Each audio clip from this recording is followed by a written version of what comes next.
Louis, you have often spoken of forming grids to protect oneself. Can you talk a bit about this subject, please? Is surrounding oneself with white light regarded as a grid? Are the same grids valid for anyone, or do different people require different grids? Are some grids specific to ward off certain energies or entities? Can you give us at least one example of a good grid? Thank you. Great question. And while I have handled this for the most part on an individual basis with people, that's never actually been asked at any of my tapings here, the webcast, and it's never really been asked on the floor at retreats in the way you've asked it. So it's got new terrain here. So I'm very grateful that this question came in. Okay, so you're asking, is surrounding oneself with white light regarded as a grid? Yes, that is a form of invoking divine protection, to surround yourself with white light. And are the same grids valid for anyone, or do different people require different grids? So grids of protection, oftentimes they take forms of sacred geometry. They can be crystalline in nature. They can be metallic. They can have all kinds of things. They often can use color, metal, geometric shape, light, crystal. They can use all kinds of things and combinations thereof. So there are grids that are, you use the word valid, but if they exist, they do offer protection.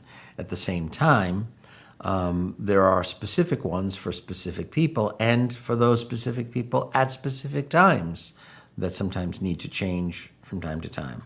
So when I give people grids, I always give them confidentially and ask them not to share them, because that's like punching a window out on an airplane. And not that someone you share it with will be untrustworthy. That could also be the case, but for a couple of reasons. Another one is that darkness and negativity and non-loving vibrations can move through and work through other people unconsciously. So you're doing yourself a great favor by just keeping the vortex whole and sealed by not sharing it with anyone. So it's always best not to share with anybody what your grids of protection are. Now, I haven't actually said what is a grid, so let me start with that. Or I can't say start because I'm well into it, but let me address that. Grids are force fields of added protection. Now, every human being has an aura. The average human aura extends 5 to 6 feet outside of your body, plus or minus. And we often call it our territorial domain, but your auric field, extends. And there's a force field of energy, of protection. So by giving people these different types of grids, it's fortifying, strengthening, amplifying, sometimes expanding the force field of protection that's already there, making it larger, making it wider, making it stronger, or making it impermeable to certain types of energies, to certain individuals, things like that. If any of you remember the TV show Lost in Space from the 60s, when they would run into the ship and the aliens would come, they would hit a switch inside the door, and that would throw up their shields. And it was an energy force field around the ship that was impermeable to all kinds, to bombs, to monsters, to trucks, to boulders, and things would just bounce off. That's a rudimentary explanation of what grids and force fields are. Same principle. So it's amplifying and fortifying your human aura to protect you from energies that could permeate and weaken you, deplete you, rent tears in your auric field, invade you and harm your mind, your emotional body, your physical body. Remember, everything feeds off light. Light feeds off light, and darkness feeds off light. They both do. So by having your aura strong and intact, it keeps you very, very whole and very sourced and protected. So So yes, as I said, there are grids specific to certain energies or beings. There are grids that are specific to certain people. And there are grids that anybody can use. You said can I give at least one example of a good grid? I'll give you sure, the one you said, surrounding yourself with white light is a great one. Another grid, a pyramid is a very powerful sacred geometric form that is a very, very good and useful form of protection. Now, when you invoke a pyramid, the most powerful one would be I often will give people the image of like the Great Pyramid of Giza, because the shape and the proportion is at a very specific angle. I believe the walls are at 51 degrees, if I'm not mistaken, and it's a perfect square. The base is a perfect square, and the sides are at, I think it's 51, it could be 53, but it's easily looked up. So I ask people to hold the image of the Great Pyramid of Giza, because the energy field of that geometric structure is the most powerful of all kinds of pyramids, which is why the Egyptians used it. In point of fact, there's a whole, and you can look this up too, you can do research on it. There's a whole science of pyramid technology. Some people sleep inside of pyramids. Pyramids slow down the aging process. If you put a piece of meat inside a pyramid, it won't decay. You can put ailing plants inside pyramids, and they will be healed of diseases and ailments and parasites. So some people, and I had one for a while too, had a pyramid around.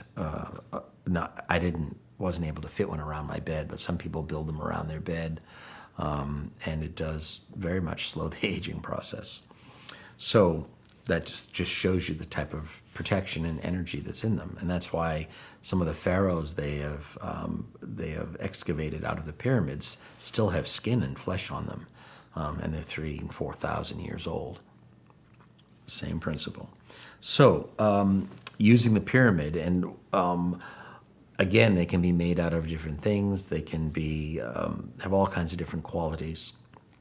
Oftentimes, whether it's a pyramid or another structure, I will often have them be mirrored, because mirroring the outside of it increases the repelling nature of its power. So like I can give you an example, and I'll give you an example of how to invoke a grid as well. Let's just say hypothetically we're using a violet mirrored pyramid, and you would say something to the effect of, I hereby invoke, and when you invoke the grid, you see yourself inside, completely in the center of it. I hereby invoke the violet four-sided mirrored pyramid around myself for full power and protection from all darkness and evil, from all non-loving, non-Christed energies and entities, from all darkness and negativity, and from all non-loving vibration whatsoever, human, non-human, living or in spirit, on, off, or within this planet, and through all realms of creation, in all levels of consciousness, in this and all planes of existence, in this all dimensions of time, known or unknown, now and forever. You've just covered all bases. And then you see yourself inside of it, and it's best to do, as a minimum, when you're using grids, to do it in the morning when you wake up and before you go to bed at night. And anytime you might feel that you're in a particularly vulnerable or volatile space, like let's say you're going to be having an engagement with someone that you think is going to be very potentially terse or confronting, you might invoke your grid before that. Or if you're going into a big crowded thing like a stadium or an amphitheater or a crowded club, or anytime you just feel like your safety or your beingness might be compromised or threatened, you can just do that as well. And again, not coming from a place of fear, just coming from a place of being responsible. For most people, morning and night is sufficient, and then if there's any extenuating circumstance like I described, then you could do it then as well. So there's a little treatise on grids, and I really thank you for that question, because it's never come up. I've never done a treatise or a discourse on that, so that's something that can be shared with people. Thank you.